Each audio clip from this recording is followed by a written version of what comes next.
بسم الله الرحمن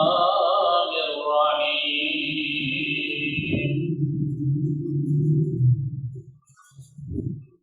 ولو أنهم إذ ظلموا أنفسهم جاءوك فاستغفروا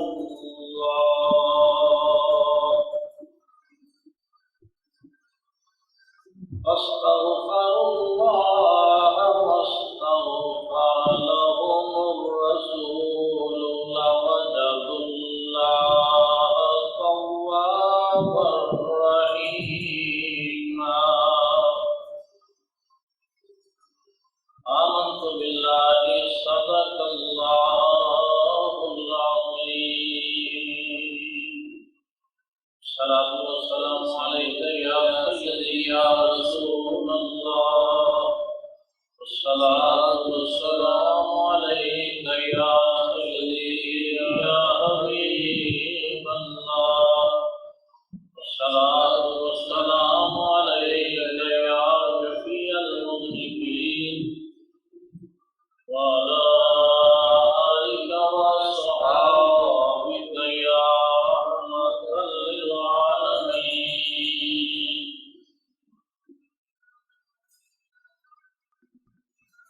اپنی یاد بوئے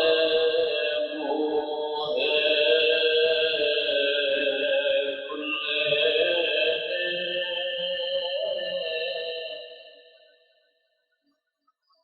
دل سے بٹھا کے بیٹھا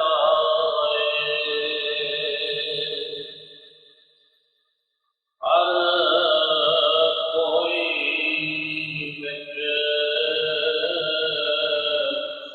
خودی کا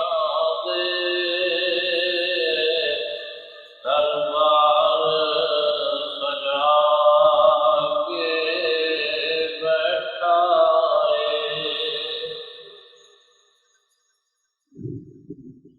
اپنی یاد بوئے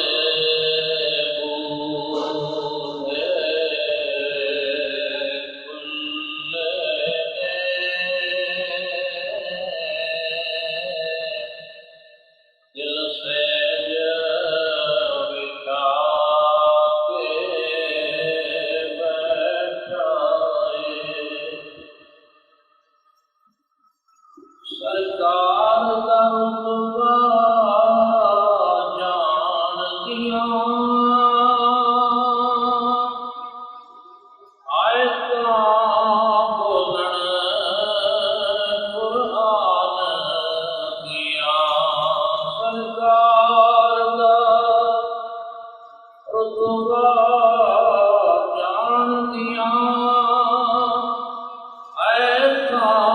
بولن قرآن دیا رب قسماں اٹھاوے اس تھاں دیاں جتھے سونا آ کے بیٹھا رحمت دا خزینہ بنیا یثرب تو مدینہ بنیا محبوب خدا دا جس دن تو اتھے ڈیرے لا کے بیٹھا ہر کوئی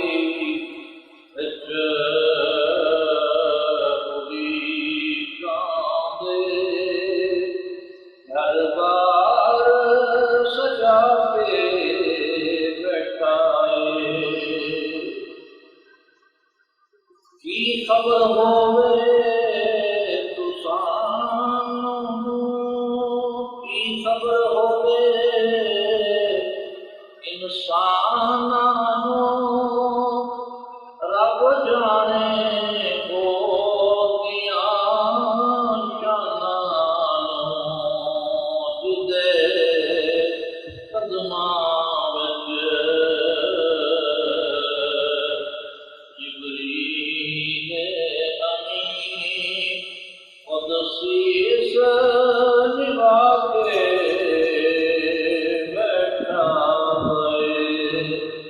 ਮੁੱਕ ਗਏ, ਰਾਤਾਂ ਮੁੱਕ ਗਈਆਂ, ਜ਼ਿੰਦਗੀ ਦੀਆਂ ਨਬਜ਼ਾਂ ਰੁਕ ਗਈਆਂ। ਕੀ ਵੇਲਾ ਸੀ ਜਿਸ ਵੇਲੇ ਉਹ ਅਰਸ਼ਾਂ ਤੇ ਜਾ ਕੇ ਬੈਠਾ ਏ। ਅੱਖੀਆਂ ਦੇ ਉਹਦੇ ਖੁੱਲੇ ਨੇ, ਦਿਲ ਸੇਜ ਵਿਛਾ ਕੇ ਬੈਠਾ ਏ। ਹਰ ਕੋਈ ਵਿੱਚ ਉਡੀਕਾਂ ਦੇ ਘਰ-ਬਾਰ ਸਜਾ ਕੇ ਬੈਠਾ ਏ। حاضرین گرامی، ماہ ذی الحجہ کا آخری جمعہ ہے۔ پچھلے دو جمعے کعبہ شریف اور حج کی فضیلت کے بارے گفتگو سماعت فرمائی۔ آج چونکہ ماہ ذی الحجہ کا آخری جمعہ ہے، اس لیے اج حاضری مدینہ منورہ بیان ہوئے گی۔ حاجی یا عمرہ کرن والے دا سفر دا اصل مقصد حضور سید عالم صلی اللہ علیہ وآلہ وسلم کی زیارت ہی ہونا چاہیے۔ حج اور عمرہ تو ہو ہی جانا ہے، لیکن اس کو نیت بھی لے کے چلے کہ میں سرکار کی بارگاہ میں چلا، حضور کی بارگاہ کی حاضری اصل مقصد ہوئے، پھر کبھی کہ آ گیا سرکار کو ملن واسطے آ گیا تو ہوں حج بھی کرتا جاؤں عمرہ بھی کرتا جاؤں، اصل مقصود اس پاک در کی حاضری ہوئے۔ اس لیے اعلیٰ حضرت عظیم البرکت احمد رضا خان بریلوی آپ فرماتے ہیں اس کے طفیل حج بھی خدا نے کرا دیے، اس کے طفیل حج بھی خدا نے کرا دیے، اصل مراد حاضری اس پاک در کی ہے۔ ہوتے کہاں خلیل و بنا کا بہو بنا، ہوتے کہاں خلیل و بنا کا بہو بنا، لولاک والے صاحبی سب تیرے گھر کی ہے۔ کیونکہ اللہ تعالیٰ نے فرمایا حدیث قدسی ہے، لولاک لما خلقت الافلاک،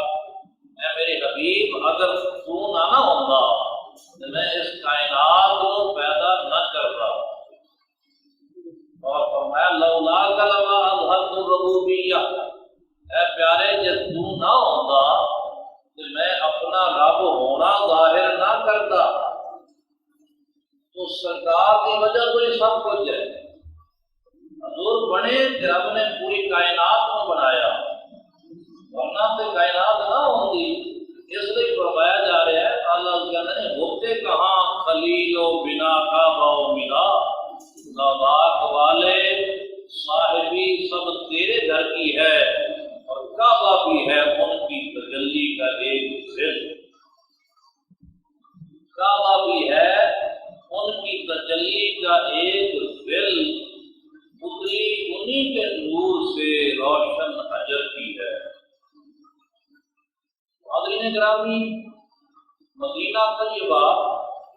جانا کیوں ضروری ہے، مدینہ شریف کی حاضری کیوں ضروری ہے؟ نبی پاک صلی اللہ علیہ وآلہ وسلم سے چند فرمان بڑی خدمت میں بیان کر دیں، کیونکہ بعض لوگوں میں یہ خیال پایا جاتا ہے وہ کہتے ہیں کہ حج کرنے واسطے آئے ہیں تو بس حج کر کے گھر واپس ہو جائے۔ مدینہ شریف کی حاضری کوئی مناسب حج یا ارکان حج کا حصہ تو نہیں، حج تو ہو گیا۔ تو لہٰذا اس غلط فہمی کو دور کرنے واسطے میں چند حدیثوں تھوڑی خدمت میں عرض کرنا۔ دار قطنی کی روایت ہے، حضور نے فرمایا من حجہ فلم یزرنی فقط جفان، جس بندے نے حج کیتا حج کرنے کے بعد مینوں ملن نہ آیا، میری زیارت لئی نہ آیا، اس نے میرے ساتھ نا انصافی کی۔ حج کیتا پھر میرے کو نہ آیا، میری زیارت لئی نہ آیا، فرمایا فقط جفان، انہیں میرے سے جفا کی، اس نے میرے نال نا انصافی کی تھی، میرے سے ظلم اور زیادتی کی۔ اور پھر بیکی کی روایت ہے، حضور نے فرمایا من زارنی بعد مماتی فکأنما زارنی فی حیاتی، جس نے میری زیارت کی تھی دنیا کو چلے جان کے بعد، میرے دنیا تو چلے جان کے بعد جس نے میری زیارت کی تھی، کیا مطلب کہ میری قبر شریف کی آ کر زیارت کی تھی، وہ ایویں ہی ہے جویں اس نے میری حیاتی میں، میری زندگی میں آ کے میری زیارت کی۔ تو سرکار کی قبر انور کی اور روضہ شریف کی زیارت کر لینا یہ ایویں ہو گیا جویں حضور کی حیاتی میں جا کے حضور کی زیارت کر لی۔ پھر ابن خزیمہ کی روایت ہے، سرکار نے فرمایا من زار قبری وجبت لہ شفاعتی، جس نے آ کے میری قبر کی زیارت کی تھی ان کے واسطے میری شفاعت ضروری ہو گئی، ان کے واسطے میری شفاعت واجب ہو گئی۔ اور عبرانی کی روایت ہے، حضور نے فرمایا جڑا بندہ خاص میری زیارت لئی آیا، دنیاوی مقاصد لئی نہیں، یعنی مدینہ منورہ کاروبار کی نیت نال نہیں گیا، تجارت کی نیت نال نہیں گیا، اور کوئی دنیاوی مقصد لے کے نہیں گیا، حضور فرماتے ہیں کسے دنیاوی غرض نال نہیں آیا، جڑا بندہ میری زیارت واسطے آیا، خاص میری زیارت واسطے، اور وہ کوئی کام نہیں، فرمایا میرے اوپر واجب ہے کہ قیامت والے دن میں اس کی شفاعت کراں۔ اور یہ پچھلے جمعہ سے بھی تسی اس روایت کو سنیا کہ زائر اور حاجی دو حرم نے، ایک حرم کعبہ ہے، دوسرا حرم نبوی ہے۔ حرم کعبہ مکہ میں ہے، حرم نبوی مدینہ شریف ہے۔ جڑا بندہ دو حرمین دے وچوں کسی بھی حرم دے اندر مر گیا، قیامت والے دن وہ امن وچ ہوئے گا۔ اور فرمایا جو مدینہ پاک وچ رہے اور جنسوں کی جو تکلیفات اگر وہ پہنچن،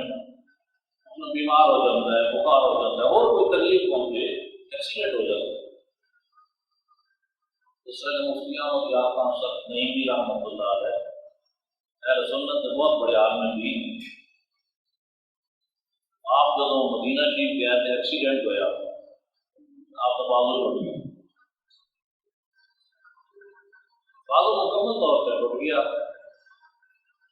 اسپتال لے گئے، انہوں نے کہا کہ جی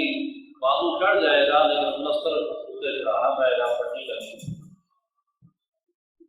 اور مان لگے اگرچہ میں نے شریعت کی اجازت ملتی ہے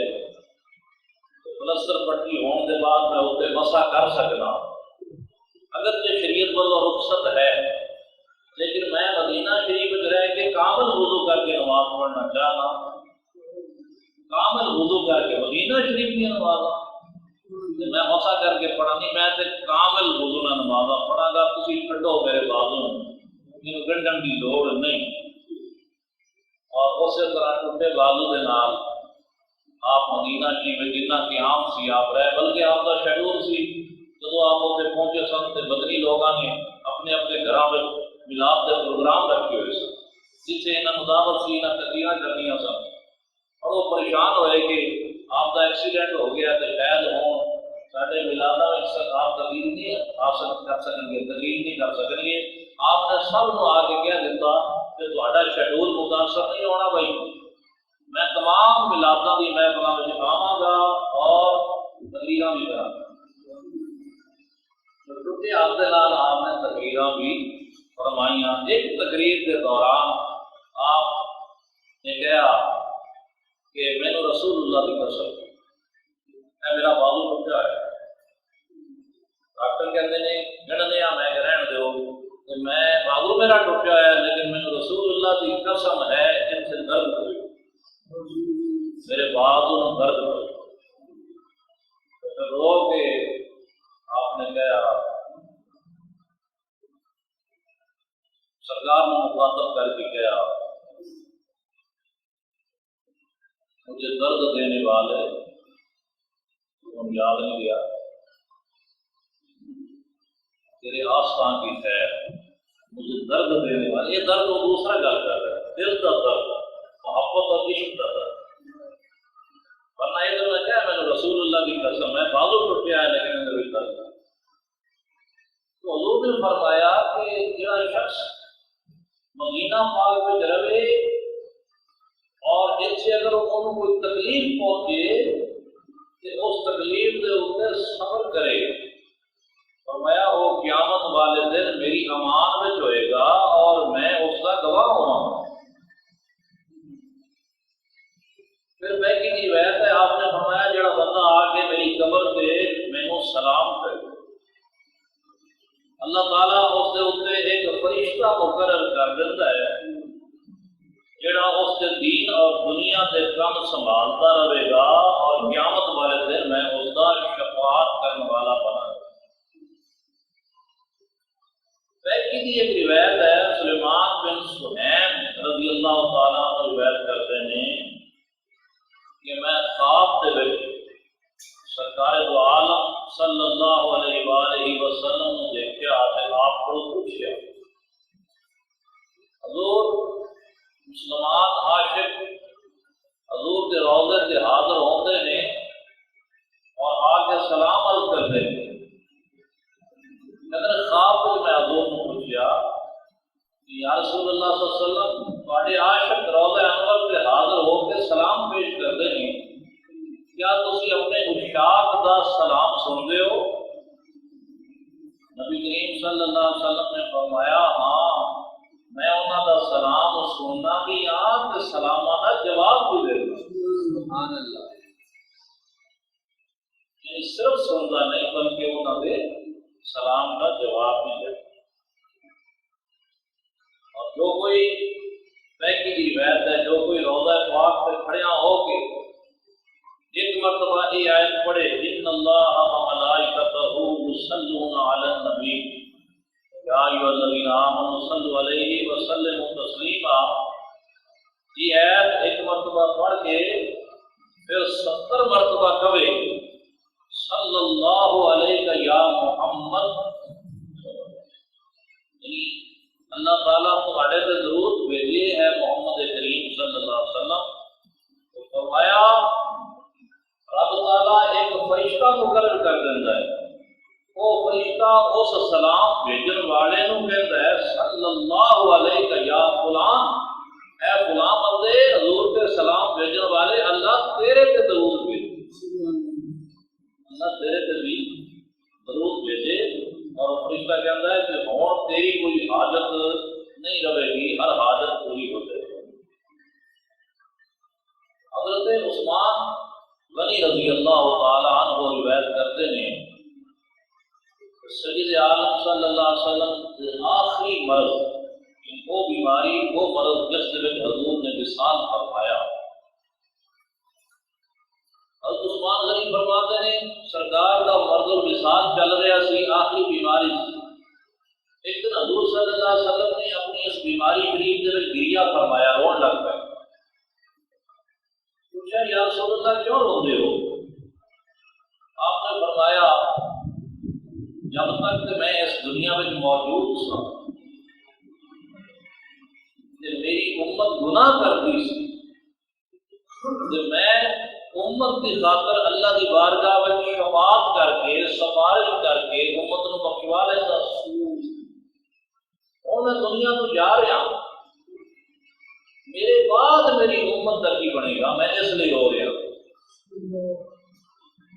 کہ جب تک سان امت گناہ کرتی سی میں شفاعت کر دیتا سا، ہوں جب چلا جائے نا میرے بعد میری امت کا کی بنے گا؟ پھر روندے روندے مسکرا پہ آپ نے فرمایا جبریل آئے نے اور انہوں نے آ کے اطلاع دیتی ہے کہ اللہ فرماتا ہے میرے حبیب جڑا بندہ آ کے تہاڈی قبر شریف کی زیارت کرے گا وہ بھاویں میرے کو بخشش منگے تے بھاویں نہ منگے میں اس کو بخش دیاں گا اور اس کی نزا کا وقت آسان کراں گا، بھاویں جتنا بھی گناہ گار کیوں نہ ہوئے اس کی حاجتاں پوریاں کراں گا اور قبر کا عذاب معاف کر دے۔ سبحان اللہ۔ مدینے کے خطے خدا تجھ کو رکھے، مدینے کے خطے خدا تجھ کو رکھے، غریبوں فقیروں کے ٹھہرانے والے، چمک تجھ سے پاتے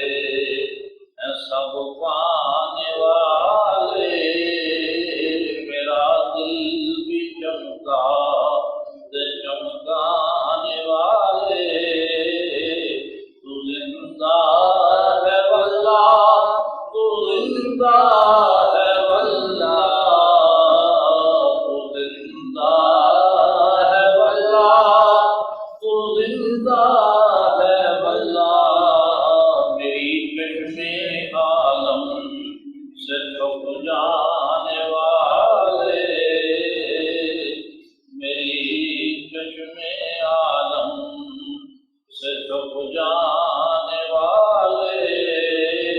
مدینے کے خطے خدا تجھ کو رکھے، غریبوں فقیروں کے ٹھہرانے والے۔ یہ مدینہ منورہ کی حاضری کے فوائد۔ نبی کریم صلی اللہ علیہ وسلم نے فرمایا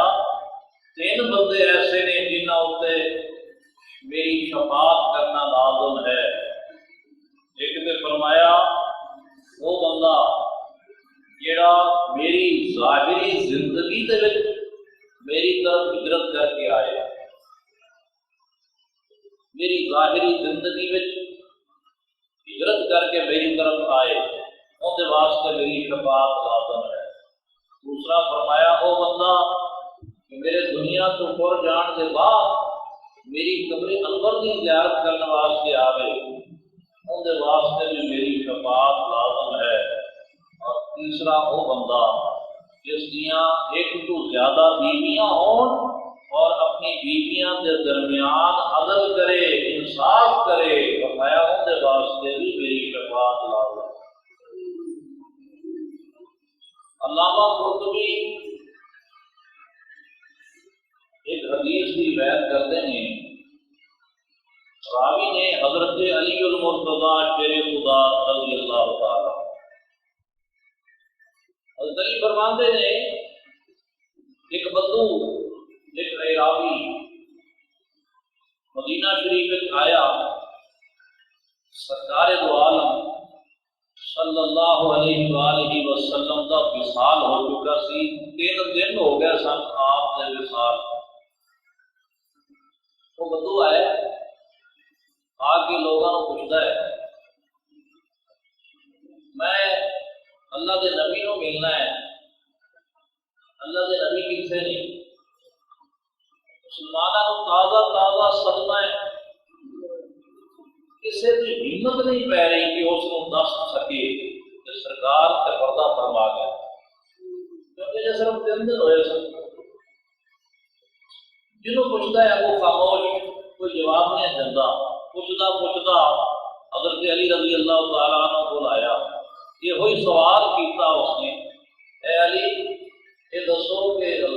حضور کتنے نہیں، میں حضور کو ملنا ہے۔ حضرت علی رضی اللہ تعالیٰ عنہ کو بھی بولیا نہیں گیا، عوام جو ڈھیر سی تے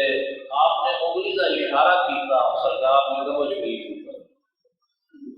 اشارہ کر کے کہا کہ ملنا ہی دیکھو حضور موجود ہے قبر شریف کے اندر موجود ہے اردو عراقی آیا آج قبر شریف کے ڈھیر پہ کہنے لگا یا رسول اللہ صلی اللہ علیہ وسلم میں اللہ کا قرآن پڑھیا شروع میں بھی میں یہ آیت پڑھی اس بندو نے بھی آ کے گیا وہی آیت پڑھی کہنے لگا یا رسول اللہ میں اللہ کا قرآن پڑھیا رب کا قرآن فرما رہا سی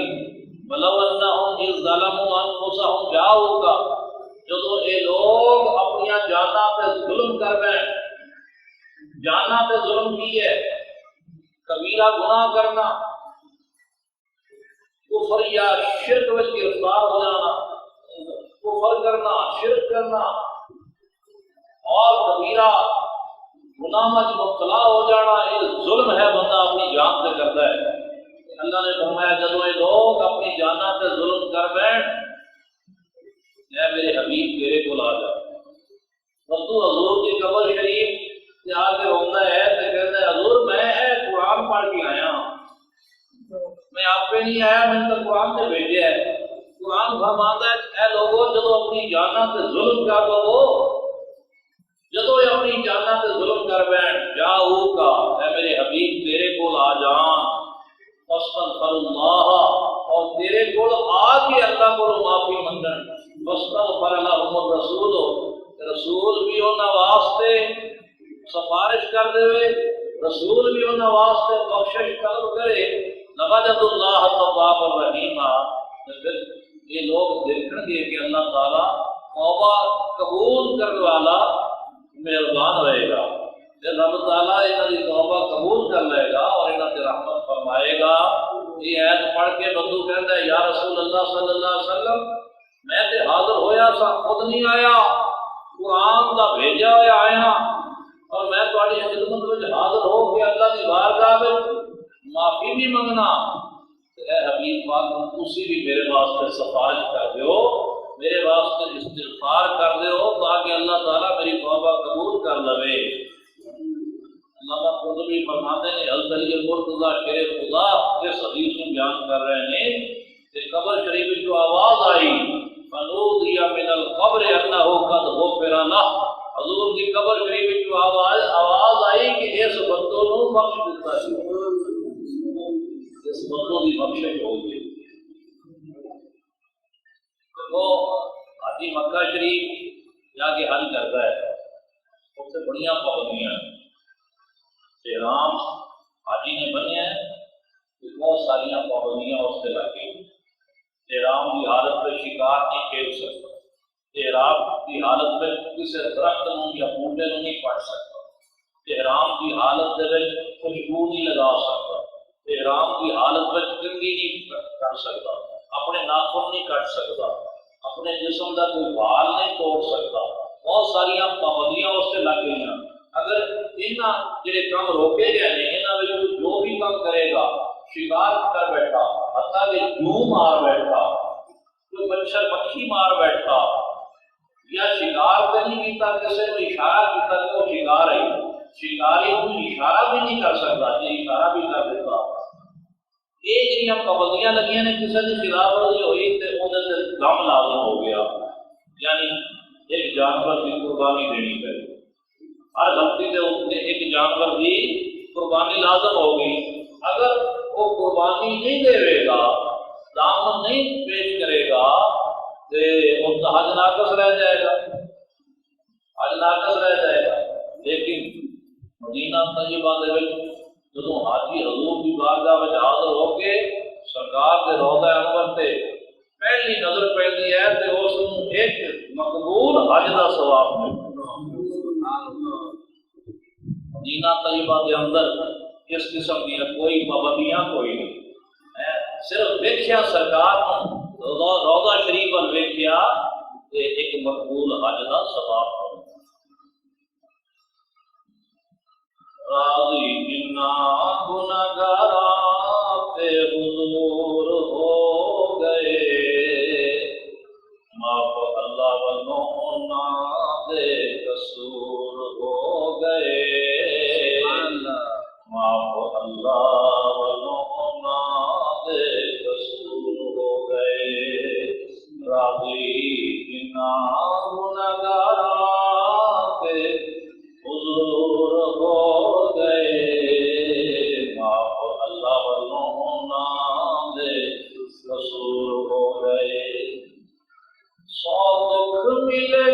دنیا ہزار کیتیاں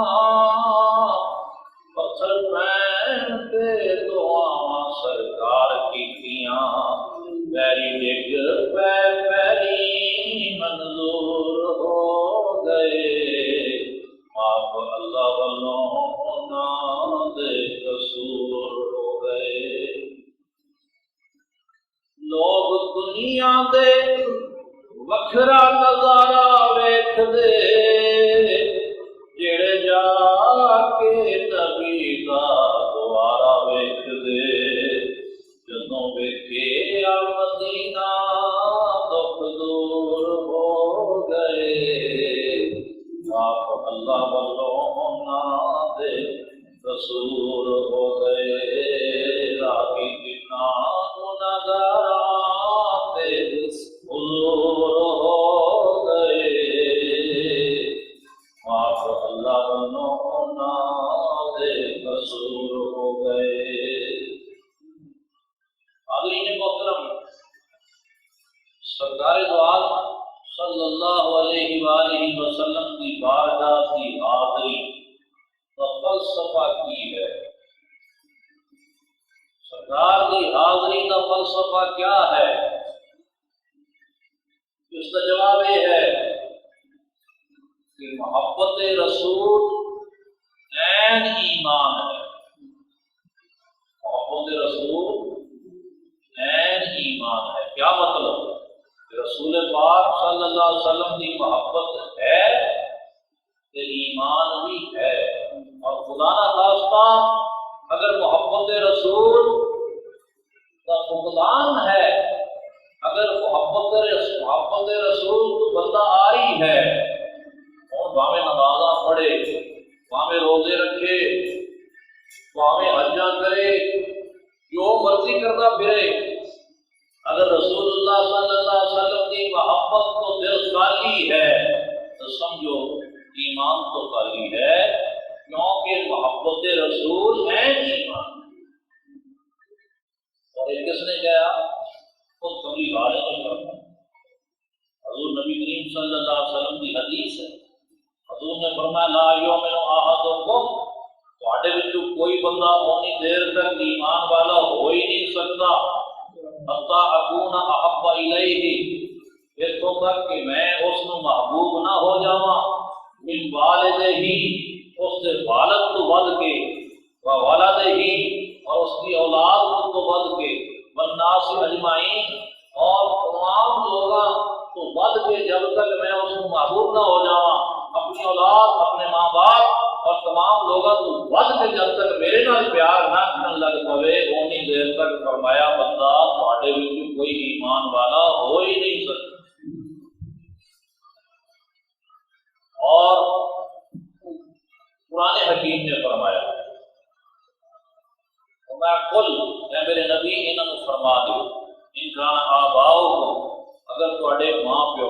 و ابناؤ کو اور تواڈی اولاد و اخوانوں کو اور تواڈے بہن بھائی و ازواجوں کو اور تواڈیاں بیویاں و عشیرتوں کو اور تواڈے رشتہ دار و اموال اقترفتموها تواڈے مال جائیداد و تجارتوں تخشون کسادها تواڈی او تجارت اور کاروبار جس دے وچ گھاٹا پین دا تانوں خطرہ ہے اور ڈر ہے ومساکن ترضونها اور وہ تواڈیاں رہائش گاواں جنہاں نوں تسی بڑے پسند کردے ہو یہ ساری لسٹ ملوائی اور میں میرے نبی قرآن حکیم فرماتا ہے میرے نبی فرما دو تواڈے ماں باپ تواڈے بیٹے تواڈے بھائی تواڈیاں بیویاں تواڈے رشتہ دار تواڈے مال اور تواڈی وہ تجارت جس دے وچ کساد بازاری کا اور نقصان کا تانوں خطرہ ہے اور تواڈیاں وہ رہائش گاواں جہاں تانوں بڑیاں پسندیدہ نے احبا الیکم من اللہ ورسولہ یہ ساریاں چیزاں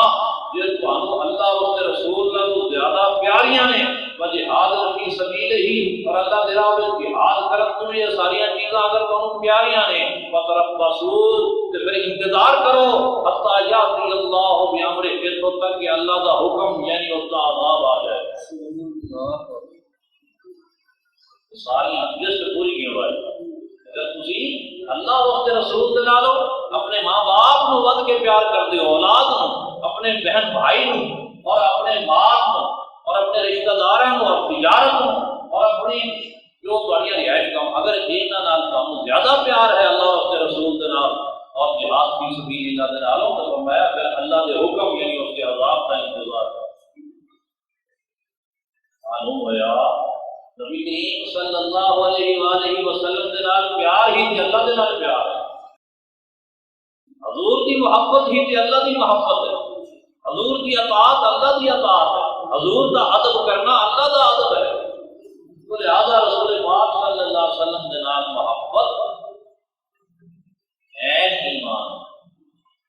علامہ اقبال نے بھی فرمایا تھی نا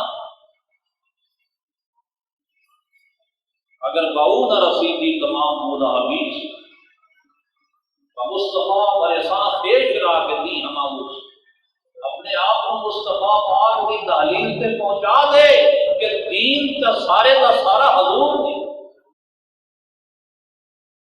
اگر باؤ نہ رسیدی تمام مولا حبیب جی حضور کے در تک نہ پہنچ سکیا تو پھر تین کی ملیا سوائے ابو لہب دے اور کچھ نہیں پھر تیرے تے ابو لہب کی فرق رہ گیا اگر حضور تک نہ پہنچ سکیا لہذا اپنے آپ کو حضور تک پہنچا دے کہ حضور ہی کے دین میں حضور ہی کے ایمان میں تو محبت رسول صلی اللہ علیہ وسلم عین ایمان ہے محبت کا تقاضا یہ ہے کہ محبوب کو ملیا جائے محبوب کے نال ملاقات کی جائے یہ محبت کا تقاضا ہے ہوے بندے نو محبت کسے نال آخر جی میں انہوں ملنا نہیں چاہتا ہوں بیٹھنا نہیں چاہتا ہوں یہ نہیں ہو سکتا ہے اگر محبت ہوئے گی تو مثال یار کی خاطر لمائے یار کی خاطر محبوب کے نال ملاقات کی خاطر کوشش کرے گا محنت کرے گا میرے واسطے جائے گا کیونکہ رسول پاک صلی اللہ علیہ وسلم کی محبت عین ایمان ہے اور مومن جب حضور کے نال محبت کرتا ہے تو پھر مدینہ طیبہ کی حاضری واسطے بھی ان کا دل بدلتا ہے پھر وہ کہتا ہے کوئی پانی بھر آئیاں یہ میرے لکھا صاحب آپ فرماتے ہیں کوئی پانی بھر آئیاں حج دا بہانا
ممکن ہے کہ حج سے جاوے اور حج پڑھن کے بعد حج ادا کرنے بعد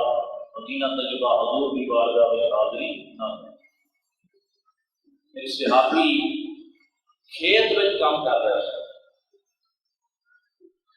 اور کھیت میں ہی انہوں نے خبر ملی کہ اللہ کے حبیب کا وصال ہو تو نبی پاک صلی اللہ علیہ وسلم نے وصال بتایا ایک صحابی کسان تھا اور اپنے کھیت میں اس ویلے کام کر رہے تھے اسے کھیت میں کسی نے آ کے دس دیا کہ اللہ کے نبی کا وصال ہو میں تمہیں محبت کی گل کرا رہا محبت رسول عین ایمان ہے اور جدوں دل میں ایمان ہوئے کا مطلب ایمان ہونے کا مطلب یہ ہے کہ دل کے اندر حضور کی محبت نے ڈیرا لایا ہوا ہے تو پھر جڑے یہ سچے سچے پکے مسلمان صحابہ کرام جنہاں کا کامل ایمان سی دیکھو جلدی دیکھو کسان صحابی کھیت میں بیٹھے نے کس نے کہا نبی کریم صلی اللہ علیہ وسلم کا وصال ہو گیا اس ویلے اس صحابی نے اللہ کی بارگاہ میں عرض کی تھی اے رب کریم مینوں اے میریاں اکھاں اس لیے پیاریاں سن کہ انہاں اکھاں دے نال میں تیرے حبیب دے جلوے ویکھدا سا اے میریاں اکھاں مینوں اس لیے عزیز سن کہ انہاں اکھاں دے نال میں تیرے پیارے حبیب کی زیارت کرتا سا ہن جدوں وہ تیرا محبوب ہی جدا ہو گیا انہاں دا وصال ہو گیا تے میں انہاں اکھاں دا کی کرنا ربا ہے میری اکھاں بھی لے لے اور اسے کھیت دے وچ ہی دیدہ سلوی ہو گئی اور انہاں دی بینائی کری غزوہ احد کی جنگ ہو رہی اور پتہ ہے کہ یہ وہ جنگ ہے جس کے اندر صحابہ 70 کے قریب صحابہ شہید ہوئے اور بہت زیادہ زخمی ہوئے نبی کریم صلی اللہ علیہ وآلہ وسلم کے دندان مبارک بھی شہید ہوئے حضور علیہ السلام کی سخت ضرورت ہوئے جب احد تو واپسی ہو رہی تھی جنگ احد ختم ہو گئی مکمل ہو گئی واپسی ہو رہی تھی اور کثیر تعداد میں صحابہ کی شہادتوں کی خبر مدینہ طیبہ پہنچ چکی تھی مجاہدین واپس آ رہے ہیں ایک صحابیہ مدینہ طیبہ تو باہر نکلیاں اگوں آ کے ملیاں مجاہدین اسلام لشکر اسلام آگے مجاہدوں پوچھلیاں نے میں دسو نبی کریم صلی اللہ علیہ وآلہ وسلم کا کی حال ہے اگو جس صحابی کو جس مجاہد کو صحابیہ نے پوچھا کہ حضور کا کی حال ہے اس مجاہد نے اس بیوی نے جواب دیتا بیوی اس جنگ میں تیرا شوہر شہید ہو گیا اس جنگ میں تیرا شوہر تیرا خاوند شہید ہو گیا بیوی نے پڑھا انا للہ و انا الیہ راجعون کلیجے سے حوصلہ لگ گیا صدمہ پہنچا انا للہ پڑھ کے کہہ دیا نے میں سوال تیرے گرو یہ پوچھا ہے کملی والے کا کی حال حضور کیسے نے اس سے شخص نہیں ہے کسی اور نے کہا بی بی تیرے شوہر کے نال نال تیرا بیٹا بھی شہید ہو گیا ہے اس نے پھر پڑھا انا للہ و انا الیہ راجعون کہنے لگی میں نے دسو حضور نبی کریم صلی اللہ علیہ وآلہ وسلم کا کیا اس نے پھر اطلاع دی گئی ہے بی بی تیرا بھائی بھی اس جنگ میں شہید ہو گیا یہ تیسری خبر ہے پہلے شوہر دسیا تیرا شوہر شہید ہو گیا پھر کیا تیرا بیٹا شہید ہو گیا پھر کیا تیرا بھائی بھی شہید ہو گیا بی بی تڑپ کے بولی مینو میرے عزیزاں دیا شہادتاں دیا خبراں دے رہے تھے میں یہ کچھ نہیں ہاں کہ رسول پاک صلی اللہ علیہ وسلم کی حالت دسو کملی والے کیسے تھے انہوں نے کہا حضور زخمی کے ہوئے نے لیکن الحمدللہ محفوظ ہوئے سلامت نے اور بی بی کہنے لگی اگر نبی کریم صلی اللہ علیہ وآلہ وسلم صحیح و سالم نے سلامت نے تے پھر یہ جتنیاں تسی مینوں خبراں سنائیاں نقصان دیاں، یہ سارے صدمے ساریاں تکلیفاں میری نظر میں ایک نے یہ کملی والا صحیح ہوتا ہے۔ سبحان اللہ۔ اما آہوان صحرا سرے خود نہاد بر کف، اما آہوان صحرا، آہو کہنے نے ہرن، ہرن کو فارسی کہنے نے آہو، صحرا دے جتنے بھی آہو تے ہرن نے انہوں نے اپنے سر ہتھیلیاں تے رکھے ہوئے نے۔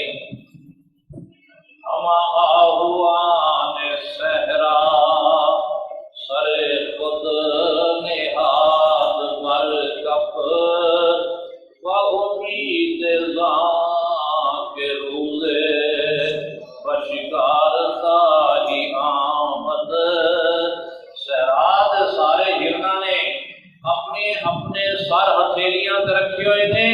اس آس تے امید وچ کہ کوئی محبوب شکار کرنے واسطے آئے گا۔ اور یہ میرا شعر نہیں بلکہ حجت الوداع کے موقع پہ جب نبی کریم صلی اللہ علیہ وآلہ وسلم نے اٹھاں دی قربانی دینا چاہیے، اٹھاں دی قربانی کرنا چاہیے، اقتدار میں اٹھ کھڑے نے، اور جب سب تو اگے جڑا اٹھ ہے اس کو سرکار ذبح کرنے واسطے اگے ودے، اس کو پیچھے جڑا اٹھ موجود سی، اس نے اگلے اٹھ کو ٹکر مار کے ادا کر دیتا کہ اپنا گلا حضور کے سامنے پیش کر دیا۔ اس دوسرے اٹھ کو ذبح کرنا چاہتے ہیں کہ اس کو پچھلے اٹھ نے ٹکر مار کے ادا کر دیتا کہ اپنا گلا پیش کر دیتا۔ اما آہوان صحرا سرے خود نہاد بر کف، و امید زاں کے روزے بشکار خواہی آمد۔ انہاں ہرنا نو شاعر کہتا ہے کہ ہرنا نے، صحرا دے ہرنا نے اپنے اپنے سراں نو اپنی ہتھاں تے ہتھیلیاں تے رکھیا ہویا ہے، اس امید وچ کہ کوئی محبوب کدے آئے گا شکار کرنے واسطے، اور اسی اپنے آپ کو بطور شکار پیش کرتے ہیں۔ ایک میں ہی نہیں سب ہیں تیرے چاہنے والے، ایک میں ہی نہیں سب ہیں تیرے چاہنے والے، اللہ بھی فرشتے بھی اڑے بھی بشر بھی، اللہ بھی فرشتے بھی اڑے بھی بشر بھی۔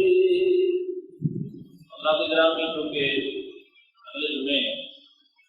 محرم شریف کا مہینہ شروع ہو جائے گا، نئے موضوع نال حاضر خدمت ہوا گا۔ آج آخر میں پچھلے دو جمعہ کو چونکہ میں حج کی فضیلت بیان کی تھی اور کعبہ شریف کی فضیلت بیان کی تھی، آخر میں یہ بیان کرتا ہوں کہ حج دیاں تین قسم ہیں۔ ایک حج افراد ہے، حج افراد کرنے والا حاجی صرف حج ادا کر سکتا ہے، عمرہ کرنے کی اس کو اجازت ہے، کیونکہ انہیں حج افراد کی ہے، کلی حج۔ اور دو قسم اور نے حج دیاں، ایک حج قران ہے اور دوسری حج تمتع ہے۔ یہ دو قسم نے، انہاں وچ حج دے نال نال حاجی عمرہ بھی کر سکتا ہے۔ فرق یہ ہے کہ جڑا حج قران کر رہے ہیں سب نالوں افضل حج قران ہے، کیونکہ اندر مشقت اور تکلیف کیا ہے۔ پاکستان کو جان والے حاجی حج تمتع کرتے ہیں، تیسری قسم کا حج کرتے ہیں، وہ ٹھیک ہے، وہ بھی ٹھیک ہے۔ صرف مکہ شریف رہنے والے جو مقامی لوگ ہیں انہوں نے حج افراد کی اجازت ہے، صرف حج کرنا، حج کے دنوں میں صرف حج کرنا، حج افراد، عمرہ کی اجازت ہے۔ لیکن اسی جڑے پردیسی ہاں، دوروں جانا ہے، سان سانو اللہ تعالیٰ نے خصوصی اجازت دی ہے کہ تسی بدرسی ہو پردیسی ہو دوروں آئے ہوئے مہمان جے تسی آ کے حج دے نال عمرہ بھی کر حج اور عمرہ کرنے والے جو حاجی نے انہاں واسطے پھر ضروری ہے کہ اسے شکرانے کے طور پہ جانور کی قربانی بھی دے. حج افراد کرنے والے سے قربانی نہیں ہے لیکن حج قران اور حج تمتع کرنے والا جو کہ ایک سفر ایک ہے پہلے دو اٹھا رہے ہیں حج بھی کر رہے ہیں عمرہ بھی کر رہے ہیں تو لہٰذا ان حج قران پر ایک قارن حاجی ہے یا متمتع ہے حج تمتع کر رہے ہیں ان واسطے ضروری ہے کہ شکرانے کے طور پہ قربانی بھی واجب ہے. فرق صرف یہ ہے حج قران اور حج تمتع کا کہ جڑا حج قران کی نیت کے نال اتوں روانہ ہوئے گا اور احرام بنے گا اس کو قارن حاجی کہتے ہیں. حج قران والا جا کے عمرہ کرے گا لیکن احرام نہیں اتارے گا اس احرام کے نال حج کے دنوں تک جائے گا اور جب 8 ذی الحج نو حج کے دن شروع ہو جائیں گے 8 سے لے کے 12 تک یا 13 تک یہ دن حج کے نہیں تو لہٰذا اس سے طرح احرام کی حالت میں ہی رہے گا. حج قران کرنے والا عمرہ کرنے کے بعد بھی احرام نہیں اتار سکتا. حج دیا اور احرام کی پابندیاں اس کی برقرار رہنی شکار نہیں کر سکتا نہیں لگا سکتا اور کوئی بال توڑ نہیں سکتا ناخن کٹ نہیں سکتا وغیرہ وغیرہ. احرام بنے آئے عمرہ کر کے بھی احرام بنے آئے اور جب پھر حج کر لے گا کہ حج تو فارغ ہو کے تو وہ احرام کھولے گویا کہ حج قران کرنے والا حاجی جو احرام ہے تو بننے گا میقات کو وہ حج ہوگا عمرے کا بھی ہوئے گا تو حج کا بھی ہوئے گا اکٹھا احرام اور دونوں کام کر کے پھر احرام کھولنا ہے. جبکہ حج تمتع کرنے والا احرام عمرے کی نیت بن کے جائے گا عمرہ کر کے احرام کھول دے گا. احرام کی پابندیاں ختم ہو گئی تو پھر جب حج کا موسم آئے گا چند دن بعد جب 8 ذی الحج آئے گی تو دوبارہ احرام بنے گا اور ہوں حج کی نیت نال احرام بنے گا. تو حج تمتع میں وکری نیت ہوتی ہے احرام بننے کی لیکن حج قران کے اندر ایک کوئی نیت ہوتی ہے حج کی بھی اور عمرے کی بھی اور عمرہ کر کے بھی اس نے احرام نہیں کھولنا پابندیاں رہ گیا نے اور حج کر کے پھر یہ حج دیاں میرے دشمن ہیں سب کو افضل حج قران ہے اور حج تمتع کی بھی اجازت ہے. حج افراد صرف مقامی لوگوں واسطے. طریقہ حج کا یہ ہے کہ 8 ذی الحجہ حاجی فجر کی نماز مکہ شریف حرم کعبہ میں ادا کر کے احرام حاجی بن کے مینا میں آ جاتا ہے. 8 ذی الحجہ میں فجر کی نماز حرم شریف میں پڑھ کے مینا آ جاتا ہے جو تقریباً 5 کلومیٹر کے فاصلے پہ مکہ شریف اس سے آگے 5 نمازاں پڑھتا ہے. 4 نمازوں سے اس سے دل دیا 8 ذی الحج فجر پڑھا ہے 8 ذی الحج میں ظہر عصر مغرب عشاء پڑھے گا 4 ہو گیا رات کے سے کرے گا مینا پہ اور 9 ذی الحج فجر کی نماز پڑھنے کے بعد جب وہ سورج نکل آئے گا کہ حاجی مینا کو عرفات کی طرف روانہ ہو جائے. 9 ذی الحج میں سارا دن عرفات میں گزارے گا. ظہر کے عصر دونوں نمازاں زور سے وقت میں کٹیاں پڑے گا. وقت زور کا ہے لیکن پہلے زور کی نماز دوگانا زور کا فرض اور اس کے بعد پھر عصر کی نماز ناڑی زور سے وقت کرتی ہے ظہرین کیا ہے. مسجد عمرہ دے خطیب خطبہ دے گا اس خطبے میں سنے گا پھر بار وقوف عرفات کرے گا اور وقوف عرفات یہ حج کا سب سے بڑا رکن ہے جس کو وقوف عرفات مل گیا سمجھو ہوتا حج ہو گیا. حضور نے فرمایا جڑا بندہ کہ اپنے جانور سے یا کار سے کسی سواری سے بیٹھ کے سفر کرتا پیا 9 ذی الحج نو عرفات دے وچوں دی گڈی لنਘ گئی وہ بھی حاجی ہو گئی. سبحان اللہ. 9 ذی الحج نو عرفات دے وچوں کراس کر گیا سفر کر گیا ہویا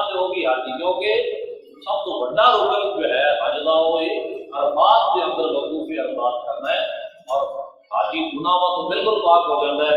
مغرب تک اتنے ٹھہرنا ہے، وقوف الفاظ کرنا ہے، تو سارے گناہ اس کے جسم تو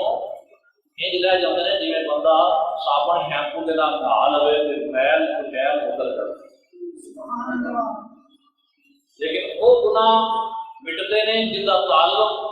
حقوق اللہ کے نال ہے،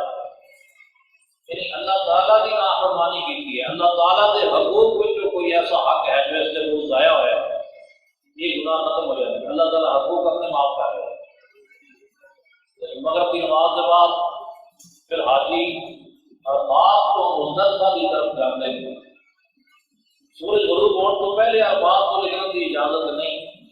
جب سورج غروب ہو گیا تو اتنے نماز پڑھنے کی اجازت، مغرب کی نماز عرفات میں نہیں پڑھ سکتا، سورج غروب ہونے کا انتظار ہے، ڈوب گیا سورج تو ٹر پیا، مزدلفہ پہنچ گیا عشاء کا ٹائم ہو جاتا ہے، مغرب کا ٹائم نہیں رہتا، عشاء کا ٹائم ہو جاتا ہے۔ اور مزدلفہ میں پہنچ کے اتنے اس نے دو نمازاں پڑھنیاں نے، قضا نہیں ادا پڑھنیاں نے، عشاء کے وقت میں پہلے مغرب پڑھے گا پھر عشاء پڑھے گا، سبحان اللہ، یہ کہتے ہیں مغربین،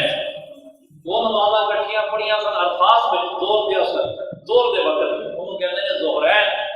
اب دو نمازاں مغرب سے عشاء مزدلفہ میں اکٹھیاں پڑھتا ہے عشاء کے وقت میں، انہوں کہتے ہیں مغربین، اس کے بعد حاجی آرام کرے گا، دل کا تھکیا آیا ہے، آپ پچھلی رات اٹھ کے تہجد پڑھے گا، فجر کی نماز پڑھے گا، اور نماز فجر کی پڑھنے کے بعد حاجی ہوں اتنے وقوف کرے گا، فوراً مینا کی طرف نہ جائے بلکہ اتنے توقف کرے، دعا کرے، ٹھہرا رہے، اور وقوف عرفات کیتا سی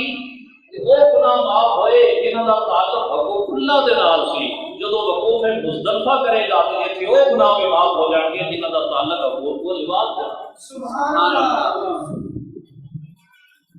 پھر ہوں 10 ذی الحج آ گئی، پھر ہوں حاجی جڑا ہے جب سورج نکل آیا وقوف مزدلفہ کر چکیا تو ہم مینا جائے گا، مینا جان کے سب تو پہلے جو بڑا شیطان ہے، بڑا جمرہ اور شیطان ہے، رمی کرے گا، اس کو کنکریاں مارے گا، پھر جانور کی قربانی کرے گا، اس کے بعد حجامت بنوا کے احرام اتار دے گا، احرام اتر گیا، احرام کی پابندیاں ختم ہو گئی، ہوں طواف زیارت کرے گا، مکہ شریف جا کے طواف زیارت بھی وہی فرض ہے جنہیں عرفات کے وقوف وہ فرض سی، تو حج کے فرائض وچوں طواف زیارت فرض ہے، ہاں یہ رعایت ہے، چاہے 10 ذی الحج میں طواف زیارت کر لے، اگر 10 نہیں تو 11 کر لے، 11 نہیں تو 12 کر لے، 12 دن غروب سورج غروب ہونے تو پہلے پہلے کسی وقت بھی طواف زیارت کر سکتا ہے، البتہ 10 تاریخ کو جا کے طواف زیارت کرنا زیادہ ثواب، دیر کرے گا تو پھر فضیلت کچھ کم ہوتی چلی جائے گی۔ تو 10 ذی الحج کو حاجی نے مینا دے بڑے جمرے کو سب کنکریاں ماریاں، پھر اس کے بعد اس نے قربانی کی تھی، پھر حجامت کی تھی، احرام اتر گیا، طواف زیارت سے مکہ شریف چلا گیا، طواف زیارت کرنے کے بعد مکہ ٹھہرنے کی اجازت نہیں، حکم ہے حاجی واپس مینا پہنچ کو ہے، مینا میں جا کے 2 راتوں سے 2 دن مینا میں ٹھہرا رہے گا، فرض نمازاں پڑھتا رہے گا، اللہ اللہ کرتا رہے گا، تسبیح تعلیم درود شریف پڑھتا رہے گا، اور دن ویلے زوال نماز، اور تین شیطانوں 11 ذی الحج تے 12 ذی الحج نو تین شیطانوں باری باری کنکریاں سب مارے گا، اور 12 ذی الحج کی شام تو پہلے پہلے یہ اس نے مینا چھوڑ دیتا تو پھر تو ٹھیک ہے، لیکن اگر رات پہ گئی اور حکم ہے کہ رات سے ٹھہرے اور اگلے دن شیطانوں 7 کنکریاں مار کے روانہ ہو، اس لیے میں کہا کہ حج کے ایام 8 ذی الحج کو شروع ہوتے ہیں 12 تک نہیں، لیکن 13 تک بھی ہو سکتے ہیں، کہ اگر حاجی 12 کی مغرب تو پہلے پہلے روانہ نہ ہوا تو پھر 13 نو رمی کر کے اس نے روانہ ہونا ہے، ہم مکہ شریف آ کے طواف ودا کرے، الوداعی طواف کرے، جس کا حج ہے وہ مکمل ہو گیا، جو طواف زیارت کرے گا تو صفا مروہ کے درمیان صحیح بھی کرے گا، اور اس کے بعد سرکار کی بارگاہ میں مدینہ طیبہ حاضری ہو دے، کیونکہ میں تمہیں دس چکا کہ جڑا بندہ حاجی حج کرے اور حضور کی بارگاہ میں حاضری تو معلوم رہا کہ اگر اسے نہیں کھٹیا بچیا، کملی والا فرماتا ہے جس نے حج کیتا تو مینوں ملن واسطے نہ آیا انہیں میرے نال نہ انصاف کیا۔ دعا کرنی ہے کہ اللہ تعالیٰ سانوں سارے اگلے سال حج کی سعادت اور سرکار کی بارگاہ کی حاضری کی سعادت نصیب فرمائے۔ اللہ دعوانا ان الحمد للہ۔